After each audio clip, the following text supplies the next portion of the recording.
Ya, terima kasih Tan Sri Speaker. Di sini saya gembira kerana yang undang-undang ni yang juga berbincang dengan insentif yang akan diberi kepada pelabur ini dibentangkan di Dewan Rakyat ini. Tan Sri Speaker, bagi pelabur asing, sekiranya mereka nak membuat investment atau pelaburan di sesuatu negara, biasanya mereka akan mengambil kira satu ialah tentang pasaran, nombor dua ialah sumber manusia dan juga gaji, kaki tangan gaji pekerja di sesuatu negara, ketiga kestabilan masyarakat dan politik, keempat juga tahap pendidikan tenaga kerja ataupun kepakaran tenaga kerja di sesuatu negara, yang kelima ialah image sesuatu negara dalam kaca pandangan mereka, dan enam ialah tentang keselamatan. Ketujuh, sama ada dasar kerajaan adalah mesra kepada pelabur dan juga peniaga ataupun tidak, dan ini juga berkaitan dengan insentif. Dan sebenarnya dari segi kalau kita lihat dari segi insentif yang diberi kepada pelabur asing, sebenarnya ia adalah penting tapi not the most important, kerana kita lihat mereka juga mengambil kira faktor-faktor lain. Tan Sri Speaker, sebagai seorang esko bagi kerajaan negeri yang pernah mencuba diri dalam cuba menarik pelaburan yang masuk ke Malaysia ini, dan selalunya kami akan lihat apakah pelaburan yang paling sesuai, yang paling diperlukan oleh kerajaan. Kerana walaupun saya pernah jadi esko kerajaan negeri, tapi bila kita keluar negara adalah Malaysia first, Selangor second, kerana kita perlu terangkan di mana letaknya Malaysia, lepas tu baru kita terangkan di mana letaknya Selangor dalam di Malaysia. Dan selalunya kita akan tumpu kepada yang bidang ataupun industri yang dapat insentif daripada kerajaan pusat, seperti teknologi tinggi, teknologi hijau, services industri, industri perkhidmatan dan juga lain-lain. Dan selalunya kita hadapi masalah bila kita nak cuba terangkan beberapa yang fakta, tapi yang mana susah bagi kita untuk mempertahankan yang isu yang sebenar berlaku, seperti keselamatan, isu keselamatan, dan juga isu tentang kekurangan tenaga kerja. Dan kita tidak boleh menafikan bahawa di negara kita ini, kalau kita nak menarik masuk khususnya industrial investment, yang kita masih amat bergantung kepada tenaga kerja asing.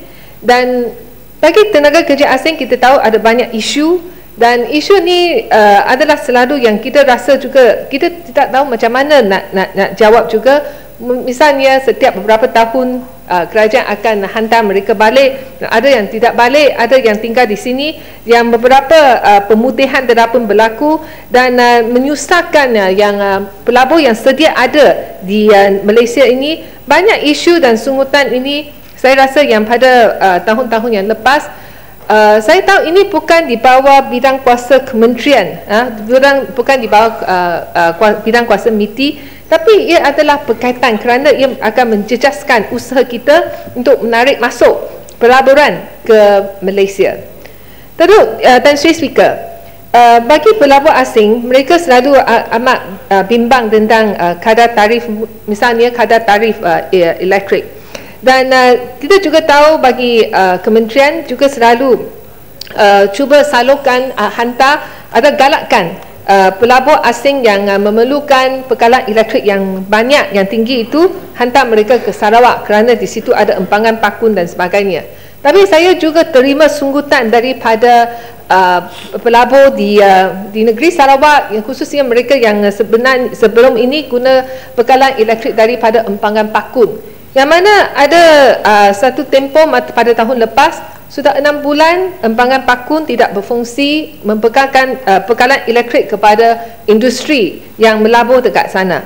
Jadi ini telah mendatangkan yang ketidaksenangan bagi pihak pelabur. Dan juga saya nak tanya sama ada Menteri sedar tentang ini. Kenapakah empangan pakun ni sepatutnya ia membekalkan elektrik kepada seluruh Malaysia bila ia dibuat, tapi sekarang ia nampaknya tidak dapat memenuhi, atau mungkin yang empangan tu menghadapi risiko sekiranya ia keluarkan bekalan elektrik yang banyak. sehingga kerajaan negeri Sarawak sekarang nak jadikan ia sebagai ekoturism, satu embangan yang sepatutnya mengeluarkan bekalan elektrik, tapi sekarang jadi satu ekoturism. Dan kita lihat banyak lagi empangan hendak akan didirikan, dibina di negeri Sarawak. Ini sesuatu yang kita tidak faham, mungkin Menteri boleh bagi keterangan tentang masalah ini. Yang kedua ialah tentang tarif harga gas. Yang ketiga ialah saya rasa yang sungutan mereka juga termasuk gaji minima, yang mana yang ini adalah satu isu yang saya rasa yang bukan mereka tidak sokong gaji minima, sebenarnya banyak sungutan bila ia kuat-kuasakan, kerana yang pengenalan gaji minima itu tidak ada spesifikasi, kerana yang gaji yang para pelabur bayar kepada pekerja asing itu sebenarnya melibatkan banyak kos, dan kos ini tidak diambil kira oleh pihak kerajaan pusat. Dan kita lihat kekeliruan ini berlaku, dan ini juga sesuatu yang mengecewakan mereka, kerana mereka rasa kerajaan pusat tidak dengar rintihan mereka, dan ini menjadikan yang pekerja di tempatan dan juga perselisihan di antara pekerja tempatan di satu kilang dan juga dengan pekerja asing. Dan juga dengan tentang isu yang pelaksanaan yang umur persaraan sampai 60 tahun itu, sebenarnya saya rasa ini ada banyak lagi dialog yang perlu diadakan untuk bagi penerangan kepada para industri. Tapi saya rasa yang proses dialog ini tidak diadakan dengan betul, sehingga yang mereka yang ada yang rasa adalah ini adalah satu dasar yang mempantut yang perkembangan syarikat, kerana yang bagi mereka yang rasa pekerjaan mereka rasa tidak sesuai, sekarang mereka terpaksa lanjutkan usia perkhidmatan mereka. Dan Datuk dan Sri Speaker, dan di sini saya yang ingin bangkitkan dengan masalah khusus yang dihadapi oleh para pelabur yang mendirikan yang kilang mereka di kawasan perindustrian di Selangor khususnya. Di Selangor kita mempunyai 201 kawasan industri, dan daripada kebanyakan kawasan-kawasan industri ini dibangunkan sekitar tahun 90-an dan lebih awal dari itu, dan keadaan kemudahan infrastruktur yang sedia ada memang amat mendukacitakan. Di Selangor sejak tahun 2008 kita dah mendirikan Industrial Park Management Committee (IPMC) di banyak kawasan perindustrian di seluruh Selangor, dan ia adalah ditubuhkan di bawah PBT, pihak berkuasa tempatan. Dan banyak rintihan selalunya kita lihat yang dikeluarkan oleh pihak pelabur adalah berkenaan isu macam jalan berlubang, kebersihan dan keindahan landscape, lampu jalan yang tidak berfungsi, sistem peparitan dan sistem sadaran yang kurang sempurna, papan tanda jalan kawasan industri, keperluan lampu isyarat dan keperluan pembesaran industri dan juga sebagainya. Ini semua kelihatannya adalah isu berkaitan dengan PBT, pihak berkuasa tempatan. Tapi kita harus nak ingat yang kawasan perindustrian ini adalah dibangunkan oleh pihak swasta. Terdapatnya sekurang-kurangnya 5 kawasan perindustrian ini masih belum diserah kepada PBT, iaitu Meru Industrial Park di Klang, Bandar Rincing Industrial Area di Semenyih, Zura Industrial Park Hulu Selangor, kawasan industri Bukit Peruntung dan Sentosa di Hulu Selangor, kawasan industri MIEL Patangkari di Hulu Selangor. Kemudahan infrastruktur yang dimasukkan seperti jalan raya, longkang, lampu jalan dan kawasan lapang ini yang semua di kawasan-kawasan yang tersebut ini sebenarnya mereka tidak dapat bantuan daripada PBT, dan mereka juga tidak dapat bantuan daripada pihak kerajaan pusat, kerana mereka ini dianggap sebagai swasta. Dan ini adalah menjadi masalah kepada mereka pelabur yang mendirikan kilang mereka di kawasan-kawasan tersebut. Jadi di sini saya nak juga nak bagi satu cadangan. Mungkin pihak kementerian haruslah ada mungkin koordinasi dengan REDA, pihak REDA ataupun kerajaan negeri ataupun malahkan PBT dari segi untuk memantau ataupun dari segi pembinaan kawasan perindustrian. Kerana bila kita pergi ke luar negara, kalau pergi ke Taiwan, kalau pergi ke malah di negara China, kita lihat yang landscape dan juga yang kawasan perindustrian itu selalunya dibuat dengan landscape yang indah dan cantik, dan juga mereka ada banyak sistem juga yang menjaga keselamatan dan juga sebagainya. Dan bila kita masuk, kita lihat itu cantik. Tetapi ini bukan keadaan yang bila pelabur asing bila mereka datang ke Selangor, masuk ke kawasan perindustrian kita ini, ada banyak kawasan perindustrian dan memang dalam keadaan yang sangat teruk. Sangat teruk, yang mana sepatutnya dinaik taraf oleh pihak kerajaan kerana ada isu-isu tertentu. Bagi PBT, mereka tidak ada wang yang cukup untuk menaik taraf begitu banyak kawasan perindustrian.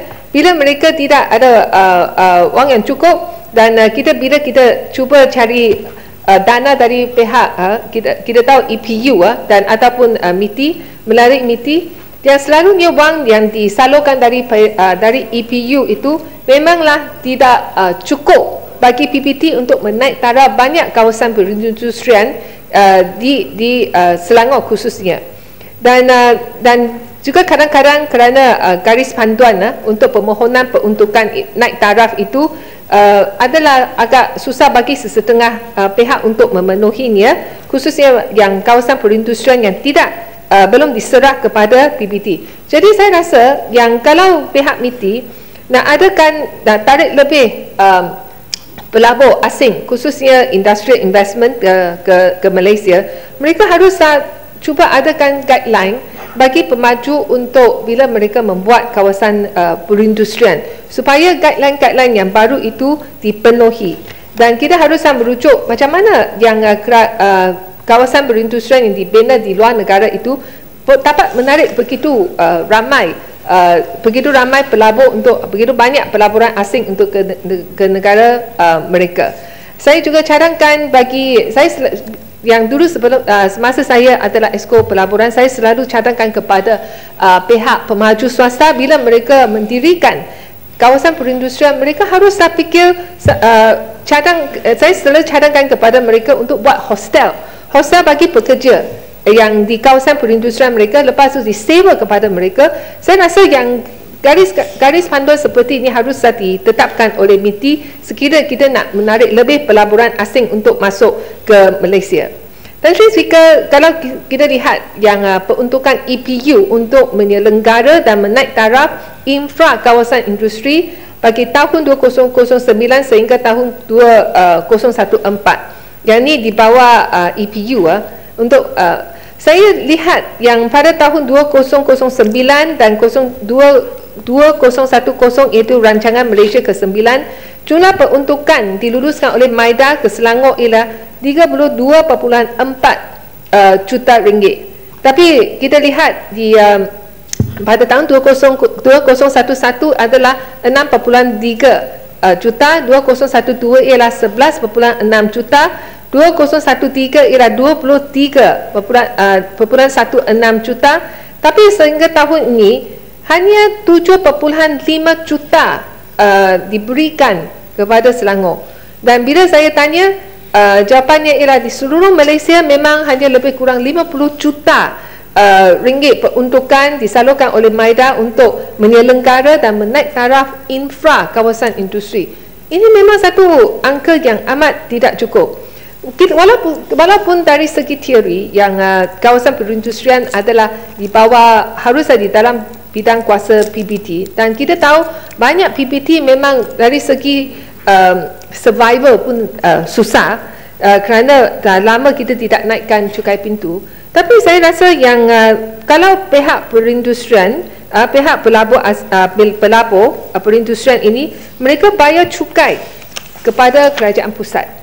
Dan kerajaan pusat harus lihat apakah keperluan mereka supaya mereka boleh tambah lagi pelaburan mereka di Malaysia dan tidak tarik keluar pelaburan mereka, dan lihat atas masalah dan sungutan mereka. Tapi kita lihat yang banyak kali saya rasa ahli berhormat termasuk saya, kita membangkitkan keperluan harusnya adalah lebih dana diberi kepada kawasan perindustrian yang kesemua sungutan ini tidak diambil serius oleh pihak kementerian. Ya, seperti Tan Sri. Terima kasih Tan Sri Doktor. Terima kasih Seperti. Saya ingin mohon penjelasan daripada Seperti mengenai kemudahan bagi pelabur yang dilamar untuk ke tempat-tempat perindustrian dibina di negeri-negeri. Seperti membangkitkan mengenai kemudahan infrastruktur. Tetapi saya nak bertanya, apakah faktor yang lebih besar yang mendorong ataupun yang boleh mengurangkan minat kepada membawa pelaburan ke tempat-tempat yang telah disediakan?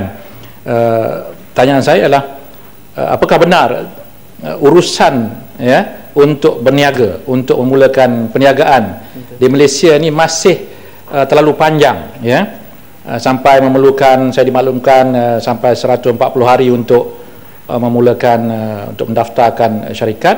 Dan adakah Seperti bersetuju sekiranya semua red tape ini dikurangkan supaya dapat bersaing dengan negara yang mampu menarik pelaburan dengan lebih banyak, kerana tempoh untuk mendaftar dan memulakan perniagaan ini jauh lebih pendek. Terima kasih. Terima kasih Muhammad. Saya rasa yang masalah untuk memulakan satu perniagaan ataupun satu tubuhkan satu kerumahan kilang mereka di Malaysia ini, kadang-kadang ia adalah masalah dari segi koordinasi agensi kerajaan. Kadang-kadang adalah masalah ia ada banyak masalah. Ada kala ada masalah tanah, ada kala ialah masalah yang PBT, ada kala juga terlibat juga agensi pada tahap persekutuan.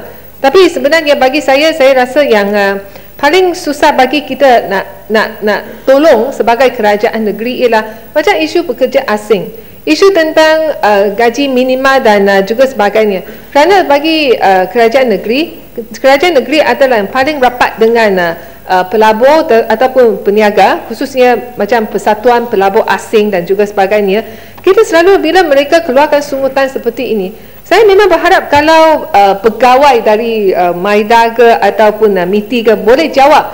Dan saya rasa yang isu macam pekerja asing, gaji minima, yang tahun persaraan bagi pekerja di negara kita dan sebagainya, semua ni adalah dasar pada tahap persekutuan. Susah bagi kita untuk mempertahankan yang dasar-dasar tertentu kerana luar daripada bidang kuasa kita. Tapi saya rasa yang kalau kerajaan kita ini pentingkan untuk menarik pelaburan asing, saya rasa harus ada yang hubungan yang lebih rapat di antara FMM, di antara Dewan Perniagaan Asing dan sebagainya dengan pihak MITI dan juga kerajaan pusat dan juga termasuk menteri sendiri. Kerana saya rasa yang banyak sungutan ni harus hanya boleh diatasi oleh pada pihak kabinet, tapi saya rasa selalunya kita lihat mereka tidak dengar yang rungutan ni dengan bersungguh-sungguh. Yang beberapa hari yang lepas bila saya hadir satu jamuan oleh FMM Selangor dan saya tanya beberapa yang anggota FMM pusat, sama ada mereka sedar dengan adanya pindaan Akta Penggalakan Pelaburan. Mereka tak tahu. Saya pun rasa hairan kerana yang kenapakah kita tak ada pihak MITI, pihak menteri tidak adakan dialog ataupun discussion dengan pihak FMM dan juga sebagainya, supaya kita juga dengar yang rintihan mereka.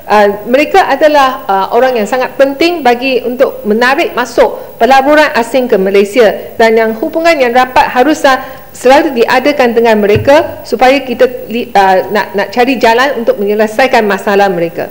Tadi sehingga di sini saya juga nak bangkitkan satu isu yang mana saya dah cakap lama tapi lihatnya tak ada apa-apa penambahbaikan, iaitu isu kelulusan halal, produk halal. Saya juga ingat tentang apa yang berlaku pada Cadbury coklat itu, Cadbury coklat itu. Kalau saya adalah pengurusan Cadbury coklat, saya sekarang akan saman kerajaan. Kerana yang khabar angin berita yang disiarkan itu tentang ada unsur babi dalam coklat itu telah pun begitu menggoncangkan masyarakat dan memarahkan pengguna. Dan kenapa yang maklumat seperti ini boleh dikeluarkan oleh Kementerian Kesihatan, lepas itu dinafikan oleh pihak JAKIM, Lepas tu macam tak ada satu perkara, dan sekarang kita lihat yang ada pengguna yang masih kata mereka masih mau boykot Cadbury coklat itu.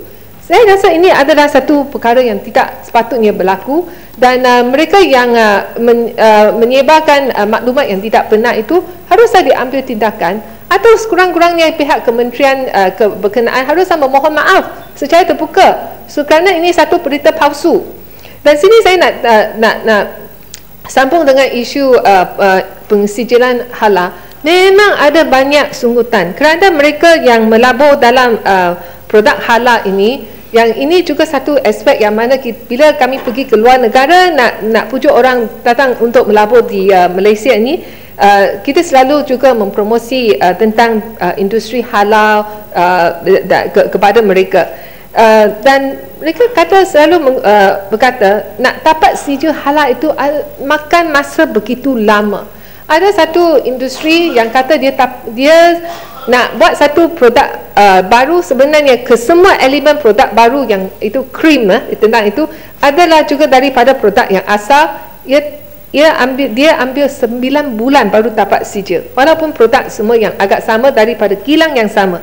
Saya rasa yang ini adalah satu isu yang mana pihak kementerian harus memandangnya dengan serius, dan juga saya rasa juga harus adakan lebih dialog di antara pihak industri dengan mereka yang luluskan yang sijil halal ini. Nak tengok kita macam mana boleh cepatkan satu proses, kerana kelambatan ini akan menyebabkan pelabur asing pindah kilang mereka ataupun alihkan pelaburan mereka ni ke Indonesia dan juga ke negara-negara lain yang mana pengeluaran sijil halal itu ada jauh lebih cepat berbanding dengan Malaysia. Saya rasa yang saya memang setuju kita harus lebih teliti kalau kita nak keluarkan sijil halal, tapi bukan teliti sampai yang pihak industri ini mereka tidak ingin keluarkan produk baru halal bila mereka dalam kilang di Malaysia ini. Saya rasa ini satu isu yang memang pihak kementerian harus ambil kira bila kita kalau sekiranya kita nak promosi produk halal. Dan yang akhirnya ialah saya nak juga cadangkan dari segi pengiraan pelaburan ke Malaysia. Selalu kita dapat angka-angka tentang pelaburan yang masuk di Malaysia ataupun di setiap negeri itu seperti apa yang dibaca oleh Tanjung Karang tadi. Semua adalah dari segi perindustrian.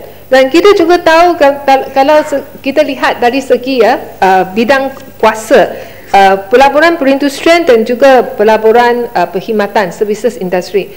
Yang pelaburan dalam services industry telah pun melebihi pelaburan perindustrian, dan memang kerajaan ingin mempromosi services industry dan menarik pelaburan dari segi services industry. Tapi bila kita nak selalu bentangkan angka pelaburan kita ni kepada rombongan pelabur asing, kita hanya ada data, statistik tentang pelaburan dari segi perindustrian, tapi kita tak ada statistik secara keseluruhan. Tapi bila rombongan pelabur asing atau kerajaan asing, bila mereka datang macam beri pentangan tentang pelaburan di bandar mereka ataupun sesuatu negeri khususnya di China, mereka rangkumi semua, dan angka mereka memang jauh sangat besar, kerana ia merangkumi bukan sahaja pelaburan perindustrian, services industry, housing dan juga banyak bidang lain. Tapi di negara kita saya kesannya walaupun ada usaha dibuat oleh pihak MITI, tapi kita selalu tidak lihat yang jumlah angka itu. Saya juga fahamkan pihak MITI juga ada cuba nak menjumlahkan ke semua bidang-bidang yang dalam semua bidang ini dalam satu angka, tapi selalunya ia tidak diumumkan secara berkala, sehingga bagi semua negeri yang ingin buat promosi tentang pelaburan di Malaysia ini, apa angka yang kita tunjuk adalah begitu kecil sekali, 8 bilion, 10 bilion industri pelaburan baru dalam satu tahun. Ia ada, dan dari segi ringgit pula memang sangat kecil. Tapi sebenarnya yang angka kita ni memang sepatutnya lebih besar kalau kita campur pelaburan dari segi perumahan, pelaburan dari segi services industri dan sebagainya. Jadi saya nak minta pihak kementerian juga nak beritahu Dewan ini, bilakah kita boleh ada satu angka yang lebih menyeluruh supaya kita boleh bentangkan yang pelaburan kita ni kepada, khususnya kepada pelabur asing, kepada diplomat di luar negara ini, dan angka yang lebih besar dan bukan tumpu kepada pelaburan dari segi perindustrian saja.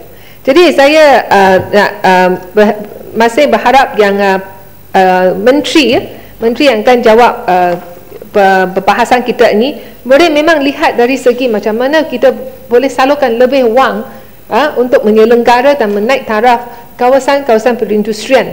Dan saya memang nak berharap menteri boleh juga datang ke banyak kawasan perindustrian di Selangor ini yang memang perlu upgrade dengan cepat dan juga serius ini, supaya kita boleh kita boleh tunjukkan kita ada kawasan perindustrian yang indah, yang ada landscape yang cantik. Dan memang saya berharap pihak MITI juga akan mungkin beradakan dialog dengan pihak negeri dan juga PBT dan juga REDA, macam mana kita boleh bentukkan kawasan perindustrian yang mesra kepada pelabur dan juga para industri. Sekian, terima kasih. Abuan. Terima kasih Tan Sri Yang di-Pertua kerana memberi saya ruang untuk sama-sama membahas rang Undang-Undang Penggalakan Pelaburan Pindaan 2014. Seperti yang dikatakan oleh Yang Berhormat Menteri sewaktu membacakan tadi, kebanyakannya adalah pindaan-pindaan ataupun pengemaskinian kepada insentif-insentif yang telah pun dilaksanakan secara pentadbiran. Jadi saya ingin mengucapkan tahniah, walaupun mungkin agak lambat, mesti ianya perlukan penelitian yang lebih rapi untuk kita membuatkan pindaan secara menyeluruh. Jadi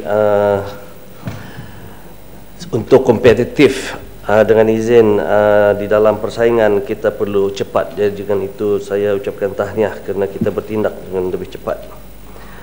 Dan saya yakin saya juga tidak setuju yang ada mengatakan bahawa pioneer status ataupun PS dan investment tax allowance ini adalah insentif-insentif yang sudah terlalu lama dan lapuk dan cuma menumpukan kepada industri-industri tertentu ataupun kepada pelabur-pelabur yang cuma 4 atau 5 yang besar sahaja.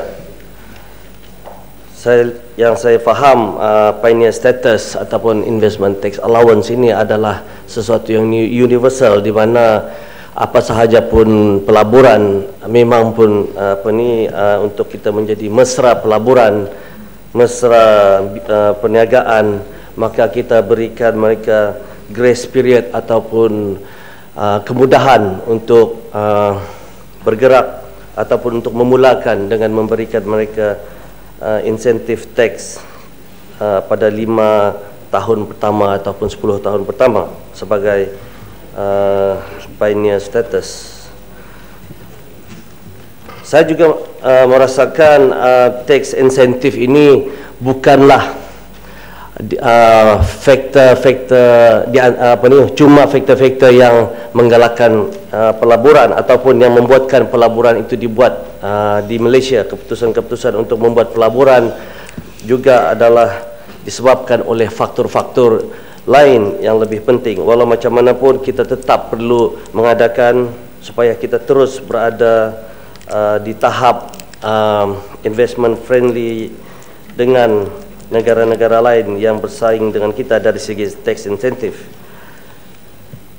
Untuk faktor-faktor lain yang membuatkan negara kita menjadi negara yang menarik untuk keputusan pelabur datang adalah di antaranya kestabilan politik dan ekonomi, infrastruktur dan prasarana yang baik, ketulusan dasar, persekitaran yang mesra perniagaan, dan juga pengiktirafan di peringkat antarabangsa terhadap pencapaian Malaysia dari segi daya saing turut menyumbang kepada minat pelabur asing untuk melabur di negara ini.